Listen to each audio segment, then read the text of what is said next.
Recording number 152 భాగవత వివరంగా చెప్పుకుంటూ ఉన్నాము.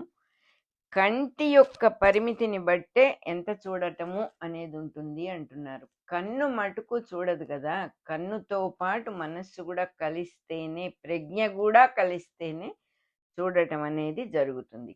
ఆ సమయంలో కూడా వివేకము అనే కన్ను గనక తెరుచుకోకపోతే చూసేవాడిలో ప్రజ్ఞని మరుగుపరిచి మనస్సు ముందుకి దూకుతుంది.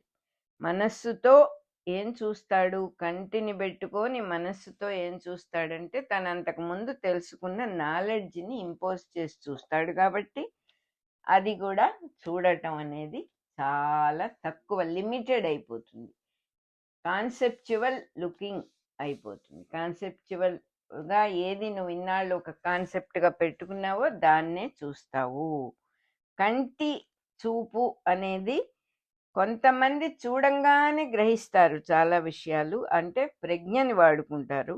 మరి కొంతమంది ఇంకా ఎక్కువ విషయాలు గ్రహిస్తారు, అంటే చూడటంలో ఆ విజన్లో ఉండేటటువంటి ప్రజ్ఞ గుణ, వివేకంతో కూడిన ప్రజ్ఞ గనక కలిస్తే, వివేకము అంటే రియాలిటీని వెతుక్కుంటూ వెళ్ళటం. వివేకం అంటే ఏంటంటే అస్సలు ఏమిటి ఇది, నిజంగా ఏమిటి, మిగతా ఎవరేం చెప్పారు, నేను ఇన్నాళ్ళు ఏం అనుకున్నాను, ఎంతమంది ఎన్ని రకాలుగా చెప్పారు, ఈ నాలెడ్జ్ని అంతా కూడా పక్కన పెట్టి మనలో ఉన్నటువంటి ప్రజ్ఞను ఓపెన్ చేసుకొని మనంగా దాన్ని పర్ఫెక్ట్గా చూడటం అన్నమాట.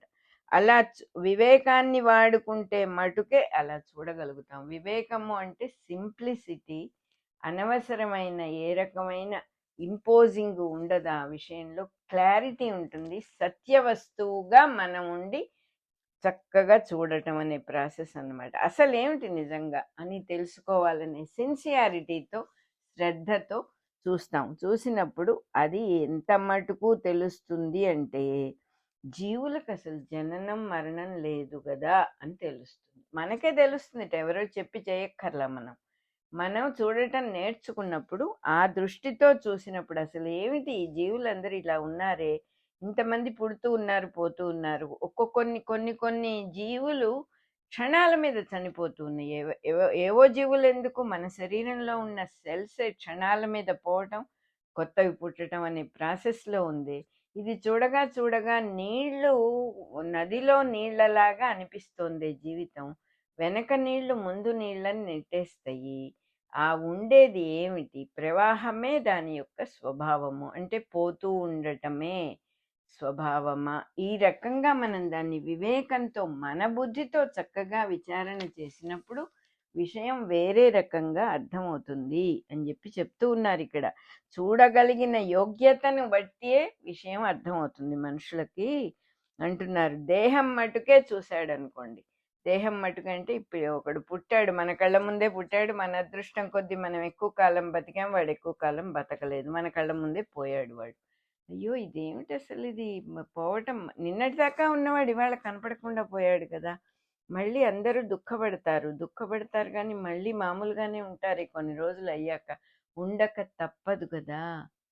కానీ అది ఆశ్చర్యం, మనం దాని గురించి అసలు ఆలోచించం. ఒక ఏడుపు ఏడ్చి ఊరుకుంటాం, ఎవరైనా కొత్త వాళ్ళు, తెలియని వాళ్ళు పోతే అస్సలు పట్టించుకోం. అంతేగాని మరణం అనేది కనపడకుండా, ఒక దేహం ఉన్నట్టుండి లేని దేహం కొత్తగా రావటం, పుట్టడం. ఇన్నాళ్ళు మనకు కనపడని దేహం ఒకటి పుట్టింది, ఆ దేహం పెరుగుతూ పెరుగుతూ పెరుగుతూ వచ్చింది, కొన్నాళ్ళు అయ్యాక అది కనపడకుండా పోతుంది. ఈ సబ్జెక్ట్ మనం అసలు ఆలోచించమే.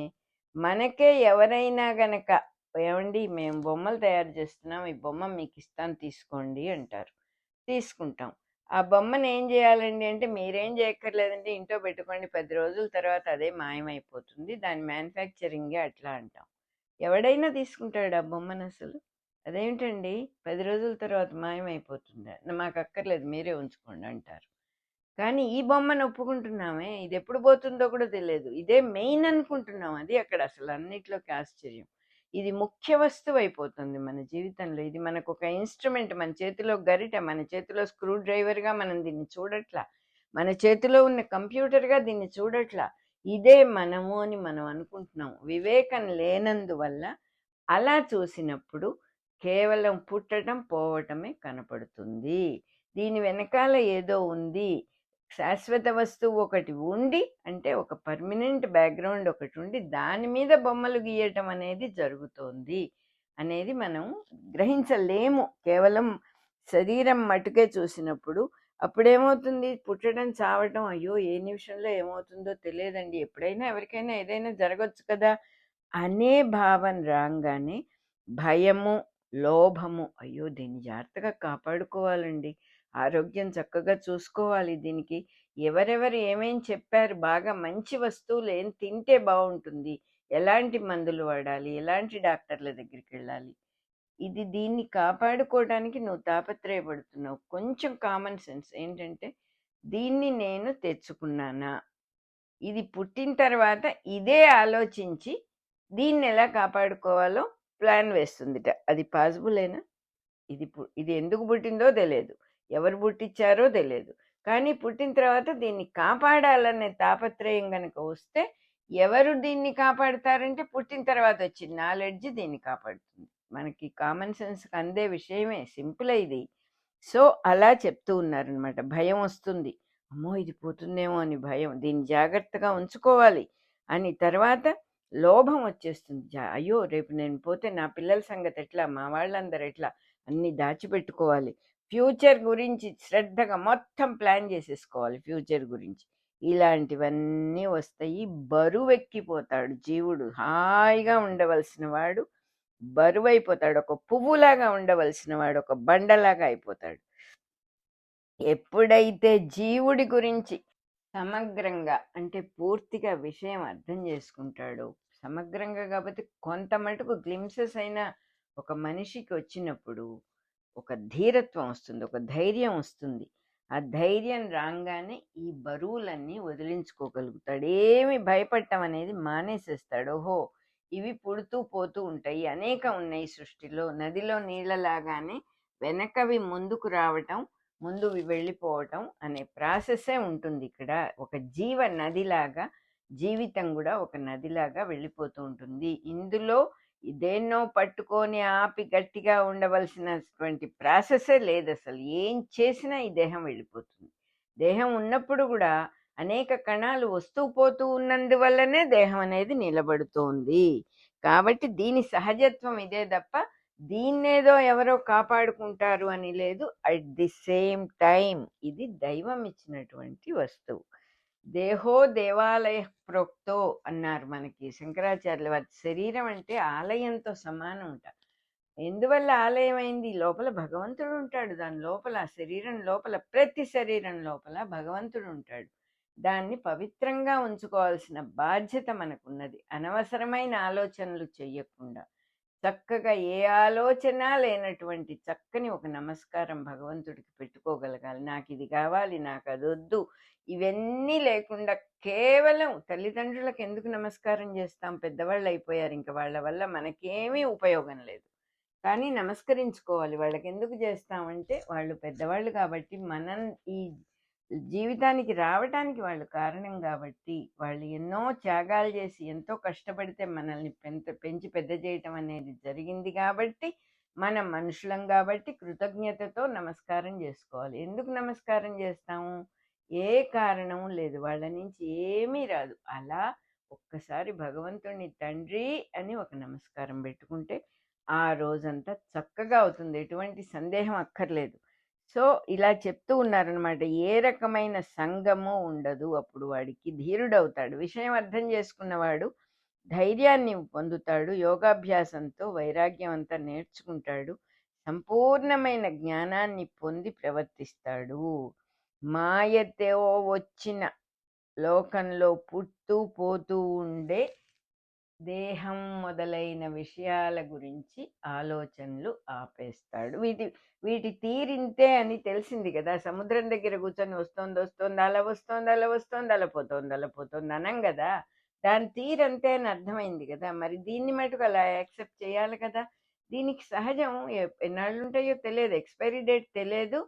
అదే విధంగా ఎవడు ఎప్పుడు ఏ శరీరాన్ని ధరించి భూమి మీదకి వస్తాడో కూడా తెలియదు. మనం అది అవసరం కూడా లేదు. వస్తాడు, కొన్నాళ్ళు ఉంటాడు, వెళ్ళిపోతాడు. ఒక చిగురు పుడుతుంది, ఆకు అవుతుంది, పెద్దదవుతుంది, పండుతుంది, రాలిపోతుంది. అందులో పెద్ద విశేషం నిత్యము జరిగేటటువంటి దానికి ఏమిటి విశేషమని మనం అదొక పెద్ద విషయంగా తీసుకుని నేనే ఈ శరీరం అని అనవలసిన అవసరం లేదు. ఆసక్తి పోగొట్టుకుంటాం న్యాచురల్గా విషయం అర్థమైనప్పుడు అంటున్నారు. ఈ మొత్తంలో ఏం చెబుతూ ఉన్నారు అంటే, మనిషి యొక్క పుట్టుకతో చావుతో కూడిన ఈ సంసారం తాలూకు అనుభవాలన్నీ కూడా నిజంగా జాగ్రత్తగా చూసుకుంటే బిగినింగ్ ఏమో గర్భ నరకం, పొట్టలో పడతాడు జీవుడు, తను ఎక్కడున్నాడో తెలిసినప్పుడు అంతకంటే నరకం ఇంకోటి ఉండదు. ఇహ సరే, ముసలితనం అనేది ఇంకా భయంకరమైంది. ముసలితనం ఇంత భయంకరంగా ఉంటుంది అని ముసలి వాళ్ళు అయ్యే వరకు తెలియదు. ఎంతమందిని చూసినా కూడా మనకి జరుగుతుంది అని మనం నమ్మం కాబట్టి మనం అది గ్రహించలేకపోతాం. గ్రహించిన చాలా కొంచెమే గ్రహిస్తాం. అట్లాగే చిన్నతనంలో వచ్చే రోగాలు, బాధలు, అట్లాగే యవ్వనంలో ఉండేటటువంటి రకరకాల బాధలు, తర్వాత ఫ్రెండ్స్, చాలా దుష్టులైన ఫ్రెండ్స్ ఉంటే వచ్చేటటువంటి బాధలు, ఎవడో కొడతాడు, ఎవడో తాగొస్తాడు, నిన్ను బాధిస్తాడు, అట్లాగే అదే విధంగా నిన్ను జైల్లో పెట్టిస్తాడు, నిన్ను లేనిపోని విషయాల్లో ఇరికిస్తాడు. ఎప్పుడైతే దుస్సాంగత్యం అంటే దుష్టులైన వాళ్ళు చెడు స్నేహాలు కనుక చేసినప్పుడు ఇటువంటి బాధలన్నీ కూడా వస్తాయి. ఇక్కడ కాషన్ చేస్తున్నారు ఇవన్నీ కూడా ఇహలోక నిర్వహణంలో, అంటే ఈ లోకంలో జీవితం అంతా మేనేజ్ చేసుకోవడానికి ఎన్ని బాధలు పడాలో అవన్నీ కూడా చెప్పారు ఇక్కడ. కానీ భయపెట్టడానికి కాదు, ఎలా జీవిస్తే ఈ బాధలన్నీ లేకుండా ఉంటాయో అనేదే ఇక్కడ విషయం. మనం కూడా చాలాసార్లు చెప్పుకున్నాం, సుఖంగా హాయిగా ఉండటం నేర్చుకోవాలి, ఆ నేర్పు నేర్చుకోవాలి. సుఖపడటానికే మనం ఇక్కడ, హాయిగా ఉండటానికే ఉపాయాలు ఉన్నాయి తప్ప బాధలు పడటానికి లేవు. కానీ మనకి తెలియక, సుఖంగా ఉండటానికి ఉపాయాలు తెలియక బాధపడుతూ ఉన్నాం అంతే తప్ప ఇక్కడ. అందుకని వివరంగా చెబుతూ ఉన్నారు, దుఃఖమయము ఎలా అవుతుంది జీవితం, ఆనందమయం ఎలా అవుతుంది విడివిడిగా చెప్పారు.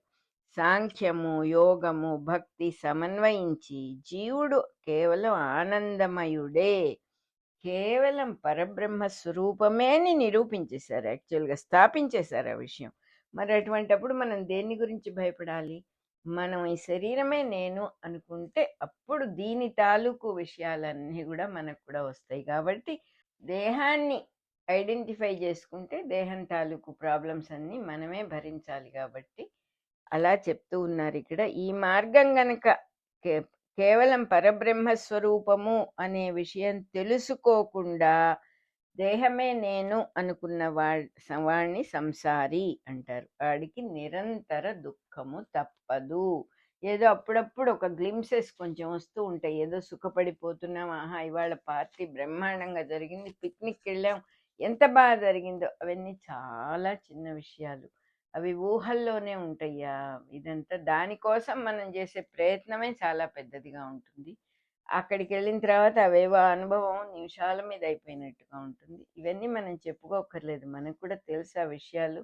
చచ్చి చెడి ఇంటికి వస్తాం, చచ్చి చెడి ఇంటికి వచ్చాక మళ్ళీ మన రొటీన్ మొదలు. ఇది చేసుకోవడానికి కూడా ఒళ్ళు సహకరించదు, అట్లా చచ్చి చెడి వస్తాం. సో అది వేరే విషయం. సో ఇందులో వైరాగ్యం కోసం స్త్రీ నింద చేసినట్టుగా కొన్ని చోట్ల కనపడింది. కానీ ఇక్కడ చేసింది స్త్రీ నింద కాదు. ఏ వస్తువుని ఎవరు నింద చేయరు, మనుషుల్ని కూడా నిందించటం అనే ప్రాసెస్ లేదు. ఎందుకంటే ఇక్కడ భగవత్ స్వరూపం ఉన్నదంతా కూడా, వేరే ఇంకొకటి లేదు. ఎవరిని నిందించినా కూడా భగవంతుడికే తగులుతుంది అది. అందువల్ల స్త్రీ నింద కాదు ఇది, స్త్రీ సంగముని కోరే వాళ్ళటువంటి బలహీనత గురించిన నింద.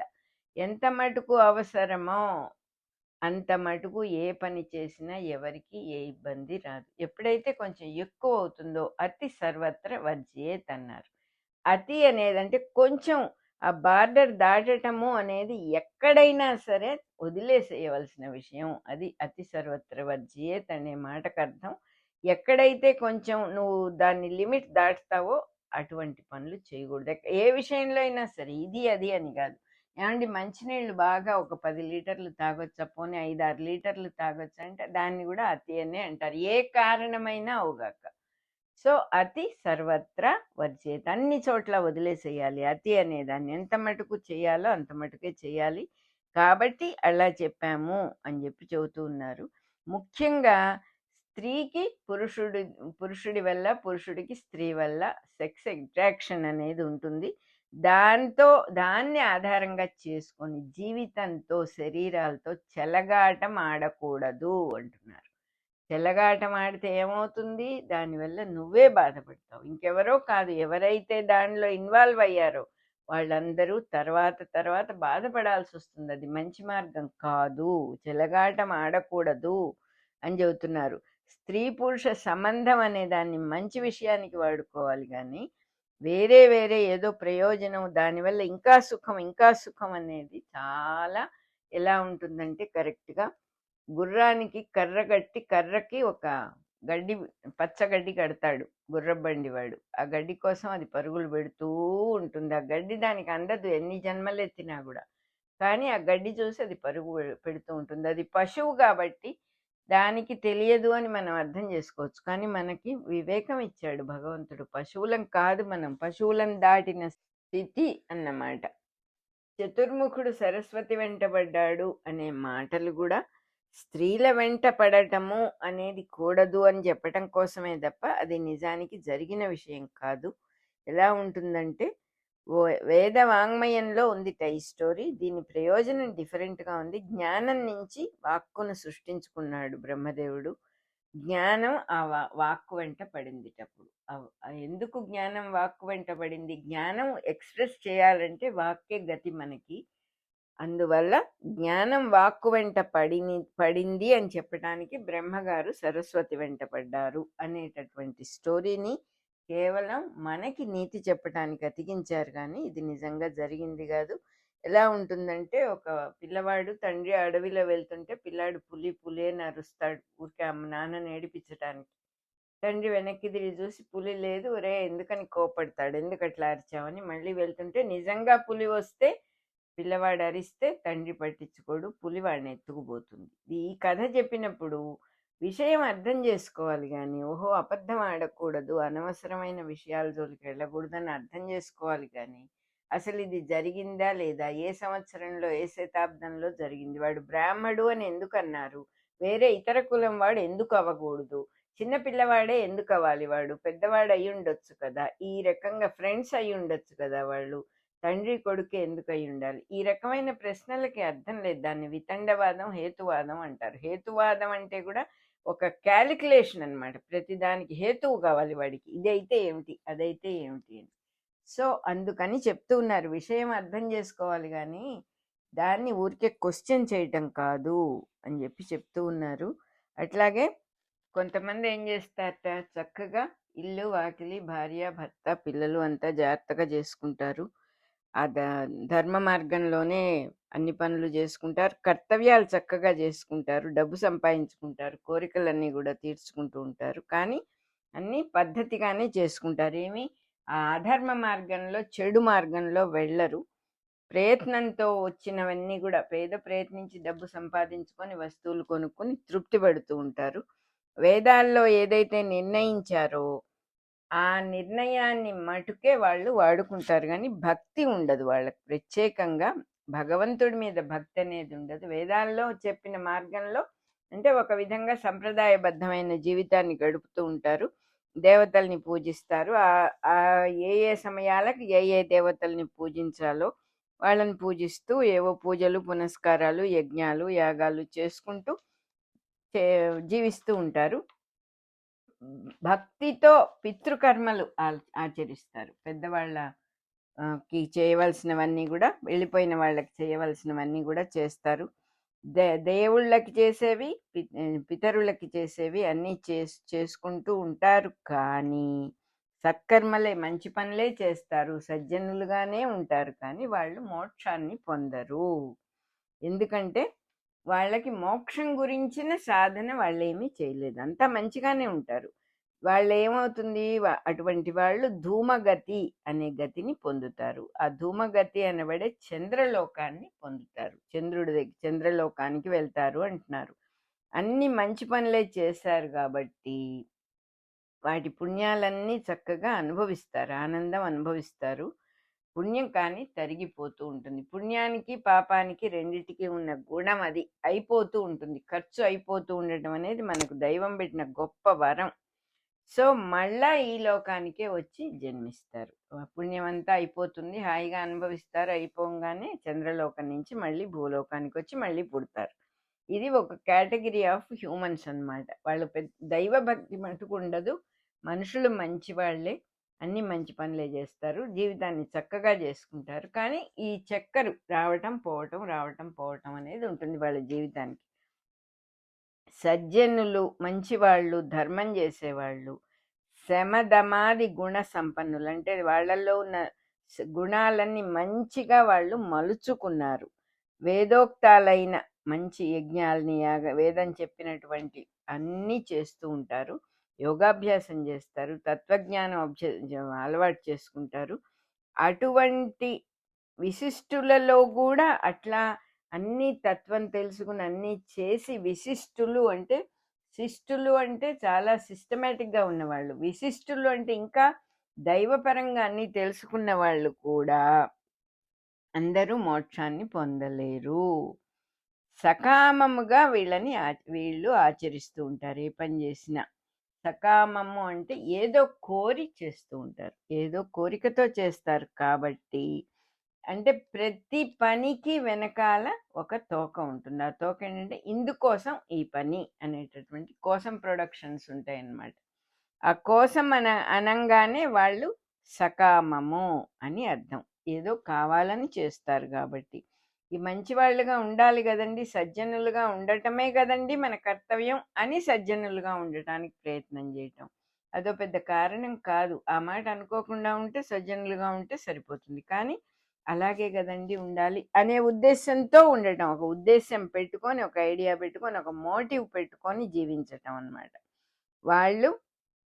వాళ్ళకి అంత కూడబెట్టుకోవటానికి, వాళ్ళ సత్కర్మలతో పుణ్యం అంతా కూడబెట్టుకోవటానికి కానీ అనుభవించటానికి కూడా పనికిరాదు. ఎందుకంటే అనుభవిస్తూ ఉంటే తరిగిపోతూ ఉంటుందిగా కాబట్టి అంటున్నారు. అలా కాకుండా భగవదర్పణంగా దీన్ని ఆచరించే వాళ్ళు కొంతమంది ఉంటారట. ఏదైనా సరే భగవన్మయమే కదండి, పరమాత్మే కదండి మనకి ఇది ఇచ్చాడు, ఆయనకే అర్పిస్తున్నాను. నాకు ఇవాళ ఇటువంటి బుద్ధి పుట్టింది, నా వల్ల అవతల వాళ్ళు బాధపడ్డారు, కానీ నాకు పరమాత్మ ఇచ్చిన బుద్ధి కదా తండ్రి, ఇటువంటిది లేకుండా చూడు ఈసారి, నా వల్ల ఇంకొకరి బాధపడితే నేను బాధపడతాను, అది మంచి పద్ధతి కాదు కదా, నువ్వే కదా నాకు ఈ బుద్ధిని ఇచ్చావు అనేటటువంటి అర్పణ బుద్ధితో ప్రతి విషయాన్ని, మంచివే కాదు చెడు విషయాలైనా కూడా మనం చెయ్యటము అని నమ్మినవాడు, నేను చెడు చేశాను అది కాదండి, మంచి విషయం అయితే దేవుడు చేశాడు అనొచ్చు, చెడు విషయం దేవుడు చేశాడని ఎలా అంటాం అనే ఒక లాజిక్ ఉంటుంది మనకి. అలా కాదు, ఇది మంచి ఇది చెడు అని నిర్ణయించగల సత్తా మనకి ఎక్కడుంది? మన ద్వారా ఏమేం జరగాలో అవన్నీ చక్కగా జరిగిపోతూ ఉంటాయి. ఆ జరిగిపోయే వాటిలో కొన్ని పట్టుకొని ఇది చెడు అని, ఇది మంచి అని, ఇవి జరగకూడదని, అంటే two sides of a coin ఉంటుంది, ఒక కాయిన్కి రెండు పక్కల అనేది ఉంటుంది అని మనం మర్చిపోకూడదు. ఎలా జరిగినా పర్వాలేదు, జాగ్రత్తగా ఉండాలి. మనకి చేతైనంత మటుకు జాగ్రత్తగా ఉండాలి. దైవాన్ని నమ్ముకొని ఇంకొకళ్ళకి ఇబ్బంది లేకుండా జీవించాలని కోరుకోవటం, ఇవన్నీ మంచి విషయాలే. కానీ సకామంగా చేయటం అనేది అయిపోతూ ఉంటుంది. అలా కాకుండా దైవభక్తితో భక్తి యోగాన్ని జతపరిచి శాశ్వత సుఖం మీద వాళ్ళకి విషయం అర్థం చేసుకున్నారు. శాశ్వత సుఖము అంటే ఏమిటి? బాగా జాగ్రత్తగా గమనించుకోవాలి. శాశ్వత సుఖం సంపాదించుకునేది కాదు, ఏం చేసినా రాదది. ఎందుకు రాదంటే already all of us are blessed with it. అది మనలోనే ఉంది. ఆ పరమశాంతి, ఆ పరమ సుఖం మనంగానే ఉన్నది, ఎక్కడ ఎటువంటి సందేహం లేదు. ఎప్పుడో మోక్షం వస్తుంది, ఆ మోక్షం వచ్చిన తర్వాత మనకి చాలా ఆనందం కలుగుతుంది, అది కాదు అక్కడ. ఇప్పుడు కూడా మనం ఆనంద స్వరూపులమే, కానీ దుఃఖ స్వరూపంతో ఐడెంటిఫై చేసుకుంటున్నాం. ఏది బ్యాక్గ్రౌండ్గా ఉంది, ఏది అసలు వస్తువు అని మర్చిపోయి శరీరంతో ఐడెంటిఫై అయ్యాం కాబట్టి మనకిది దీని నుంచి బయటపడాలనే ఊహలో మోక్షం మోక్షం అనే పాట పాడుతున్నాం. కానీ we are already blessed with it, it is not attainable అని చెప్పి చెబుతాయి మన వేదాలు. మోక్షం అనే దాన్ని ఎవ్వడు అటైన్ చేయలేడు. ఎందుకు అటైన్ చేయలేడు అంటే దానికంటే పెద్ద ప్రయత్నం, దానికంటే పెద్ద వస్తువు కావాలి దాన్ని పొందాలంటే. దానికంటే పెద్ద వస్తువు ఉన్నవాడు దాన్ని ఎందుకు అడుగుతాడు అసలు? అలా ఉంటుంది తమాషాగా. సో మోక్ష మార్గాన్ని అర్చిర్ మార్గము అంటారు. పుణ్యలోకాల మార్గాన్ని ధూమ్ర మార్గము అంటారంటే అర్చి అంటే వెలుగు, ధూమం అంటే పొగ. మోక్ష మార్గానికి వెలుగు దారి. దారి ఏమిటి? మోక్ష మార్గానికి వెలుగే దారి, భోగ మార్గానికి పొగ దారి. కాష్టం కాలేటప్పుడు అంటే ఒక కట్టె కాలేటప్పుడు 3 వస్తాయి. భస్మము అంటే బూడిద, పొగ, మంట 3 కనపడతాయి. భస్మము అంటే మ్యాటర్, అది భౌతిక సృష్టి. అదేట అంటే ఒక విషయం సృష్టి జరిగింది అంటే అది బూడిదతో సమానమైనటువంటిది. రెండోది ఏమిటి? పొగ లాంటిది మానసిక సృష్టి, మంట లాంటిది ఆత్మ అన్నమాట. అది అగ్నిస్వరూపం, ఆత్మవస్తువు అగ్నిస్వరూపం అని చెప్పారు ఇక్కడ. ఏది అంటదు, ఆ మంటకి ఏది అంటదు, దాన్ని ఏదన్నా అంటుకుంటే అది కూడా భస్మం అయిపోతుంది. అందువల్ల జీవులలో కూడా ఈ 3 తత్వాలు ఉన్నాయి, సృష్టిలో కూడా ఉన్నాయి. దీన్ని బట్టే ఈ మార్గాలకి, దోవలకి పేర్లు పెట్టారు. మోక్ష మార్గాన్ని అర్చిర్ మార్గం అని, పుణ్యలోక మార్గాన్ని ధూమ్రం అని చెప్పారు చక్కగా. భోగ మార్గానికి పొగ అనేది దారన్నమాట. భగవదర్పణంగా అంటే భగవంతుడే సమస్తానికి కారణము, కర్త, కర్మ, క్రియ అన్నీ నువ్వే నాయనా అని తెలిసి జీవించేవాళ్ళు, వాళ్ళు మోక్షం అడక్కపోయినా కూడా మోక్షాన్ని పొందుతారు. ఇది తరిగిపోయేది కాదు, ఇది శాశ్వతమైన సుఖం. సత్కర్మలతో శాశ్వత సుఖం ఎలా వస్తుందంటే మంచి పనులతో భక్తి యోగం కూడా జతపరచి సమర్పణ బుద్ధితో చేస్తేనే మోక్షం అనేది వచ్చే అవకాశం ఉంటుంది. అంటే వాళ్ళకి మోక్షం కావాలి అనే ఊహ కూడా ఉండదు. భగవంతుడే సర్వత్రా ఉన్నాడు, మంచిగా ఉండాలి, మంచి పనులు చేయాలి, ఇంకోళ్ళని ఇబ్బంది పెట్టకూడదు, అంత మటుకే వాళ్ళ జీవితం, ఏది కోరకుండా చేసేటటువంటి జీవితం అన్నమాట. అటువంటి వాళ్ళకి మోక్షం వస్తుంది. పైగా ఇది తరిగిపోదు. అలా కాకుండా సత్కర్మలన్నీ సుఖాన్ని ఇస్తాయి. ఏ మంచి పనులు చేసినా ప్రతి మంచి పనికి ఒక సుఖం అనేటటువంటి రిజల్ట్ ఉంటుంది. ఆ సుఖం అంతా కూడా చంద్రలోకానికి సంబంధించింది. చంద్రలోకం అంటే మనసుకే కదా మనకి బాగుందని బాగుండలేదని అనిపించటం అనేది. చంద్రుడే మనఃకారకుడు కాబట్టి చంద్రలోకానికి సంబంధించింది. ఇంకొకటి ఏమిటంటే చంద్రుడికి తరగటం పెరగటం ఉన్నాయి కాబట్టి మనం ఆ సుఖం, కారణంతో సంపాదించుకునే సుఖం, పుణ్యంతో సంపాదించుకునే సుఖానికి పెరగటం తరగటం అనేది కూడా ఉంటుంది. చంద్రుడు మనస్సుకు అధిపతి కాబట్టి పొందేవన్నీ కూడా మానసిక సుఖాలే. ఇంకొక విషయం ఏంటంటే ఏ వస్తువైనా కూడా తగలబడింది అంటే హోమంలో వేసేసాం, తగలబడింది, మంటలో వేస్తే ఏమవుతుంది మంటలో వేస్తే అనే మాటకి ఇక్కడ చక్కగా అర్థం చెప్పారు. స్థూలము అంటే మ్యాటర్ అనే దాని నుంచి సూక్ష్మంలోకి, సటిల్నెస్కి ప్రయాణం ఉంటుంది. పరమాత్మలో మాయ వల్ల సూక్ష్మంగా ఉన్న తను కాస్త మాయ వల్ల స్థూలంగా దిగి వచ్చాడు. అంటే భౌతిక సృష్టి అవటం, ఫిజికల్ బాడీని ధరించి స్థూల తత్వాలన్నీ పట్టుకొని జీవుడి మార్గంలో మనం జీవుడిగా ఉన్నప్పుడు ఎప్పుడైతే తగలబడటము అనేది జరుగుతుందో స్థూలతత్వాలన్నీ కూడా సూక్ష్మమయంగా అయిపోతాయి. అది నిరంతరం జరుగుతూనే ఉంటుంది అంటున్నారు. ఆత్మే దిగివచ్చి సృష్టిగా అవుతోంది. సృష్టే మళ్ళీ ఆరోహణ చేసి అంటే పైకి వెళ్ళి పరమాత్మలో కలిసిపోతుంది. కిందకి దిగి రావటం అంటే స్థూలం, పైకి వెళ్ళటం అంటే సూక్ష్మం, సటిల్నెస్. ఎప్పుడైతే ఆత్మతత్వం తాలూకు అగ్నితత్వంతో ఈ ప్రతిదీ కూడా తగలబడటము అనేది అంటే లయమైపోవటం జరుగుతుందో అప్పుడు సూక్ష్మత్వం అనేది దానికి వస్తుంది. సటిల్నెస్ వస్తేనే పరమాత్మలో కలిసిపోవటం అనేది వస్తుంది. ఇట్లా సృష్టిలో దిగి వచ్చే దారి ఒకటి, ఎక్కి వెళ్ళే దారి ఇంకొకటి. మొదటి దాన్ని కృష్ణగతి అంటారు, రెండో దాన్ని శుక్లగతి అంటారు. వీటినే ధూమ్ర మార్గం, అర్చిర్ మార్గం అంటారు. నిప్పుమంట, వెలుగు, పగలు, శుక్లపక్షము, ఉత్తరాయణము, ఊర్ధ్వగతులు అన్నమాట. అంటే మంట, వెలుగు, పగలు, శుక్లపక్షము, ఉత్తరాయణం, పైకి వెళ్ళే గతులు ఊర్ధ్వగతులు. పొగ, చీకటి, రాత్రి ఇవి కృష్ణపక్షం. దక్షిణాయనము, అధోగతులు అని గీతలో చెప్పారు. కృష్ణగతి వల్ల జీవుడు గర్భస్థుడవుతున్నాడు అంటున్నారు. అంటే కృష్ణగతి ఉంటేనే జీవుడు పొట్టలోకి రావటం, గర్భంలోని పడటం, పెరగటం, పుట్టటం అనేది జరుగుతోందన్నమాట.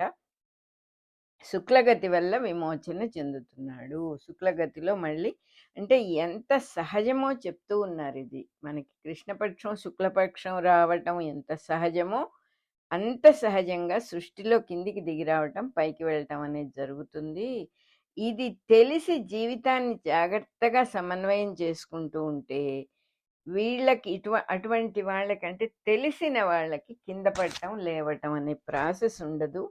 అది కేవలం మోక్ష మార్గం చెందటమే జరుగుతుంది అని చెబుతున్నారు. అంటే ఏ విషయమైనా తెలియటము అనేది ఎంత ఇంపార్టెంట్ అని చెబుతున్నారు. మన గురించి మనకి తెలియకపోవటం వల్ల అందులో చక్కర్లు కొట్టుకుంటూ కింద మీద పడుతూ ఉన్నాం మనం. చంద్రుడేమో పితృలోకాలకు అధిపతి. పితృదేవతలు మనలో ఉండి చంద్రలోకంలో పనిచేస్తూ ఉంటారు. అంటే మనస్సులో పనిచేస్తారు. స్త్రీ పురుష సంబంధంలో పనిచేస్తారు. గర్భధారణ అంటే కన్సీవ్ అవటానికి పనిచేస్తారు. లోపల ఉన్నటువంటి పిండం అంటే జీవుడు పెద్దవాడు అవటానికి సహాయం చేస్తారు. దేహాన్ని కల్పించటానికి పొట్టలో ఉండి పనిచేస్తారు. వాళ్ళని పితృదేవతలు అంటారు. పితృకర్మలని చక్కగా ఆచరణ చేస్తూ వేదోక్తంగా దేవతల్ని ఆరాధించటము, అట్లాగే సక్రమమైన గృహస్థాశ్రమంలో సత్సంతతిని పొందటం. ఇది ప్రాసెస్ చెప్తూ ఉన్నారు. పితృదేవతల్ని ఆరాధించటం, చక్కగా గృహస్థాశ్రమం వేరే అటు ఇటు పోకుండా ఒకే భార్య ఒకే భర్త అనే ప్రాసెస్లో పిల్లల్ని కనటం అనేది చక్కటి పద్ధతి. గృహస్థాశ్రమంలో సత్సంతతి జరుగుతుంది, అప్పుడు మంచి పిల్లలు పుడతారు. అట్లాంటి సుఖం కోసం వేదాన్ని ఆచరించటం చేసేవాళ్ళు, అంటే కేవలం సుఖం కోసం వేదాన్ని ఆచరించే వాళ్ళు చంద్రలోకంలో ఉంటారు. నిష్కామంగా అంటే ఏ కోరిక లేకుండా భగవంతుడికి ఆ సమస్తం అర్పించి వేదం చెప్పిన పనులే చేస్తూ ఉండేవాళ్ళు గృహస్థులైనా కూడా, పిల్లల్ని కన్నా కూడా సూర్య మార్గం ద్వారా సూర్యమండలం చేరుకుంటారు, అంటే మోక్షాన్ని పొందుతారు. చంద్రలోకం వాళ్ళకేమో సంపదలు అంటే వాళ్ళు కోరినవే, వాళ్ళకి ఇష్టమైనవి అవే వాళ్ళ సంపదలు. సూర్యలోకం వాళ్ళకి సంపదలు అంటే ఏంటంటే వాళ్ళు ఏవి కోరరు, వారినే అవన్నీ అర్చిస్తాయిట. ఆ సంపదలన్నీ వారిని అర్చన చేస్తాయిట, వారిని సేవిస్తాయిట. అది తేడా. రికార్డింగ్ నెంబర్ 152లో ఫస్ట్ పార్ట్ అయిపోయింది. సెకండ్ పార్ట్ మళ్ళీ చెప్పుకుందాం.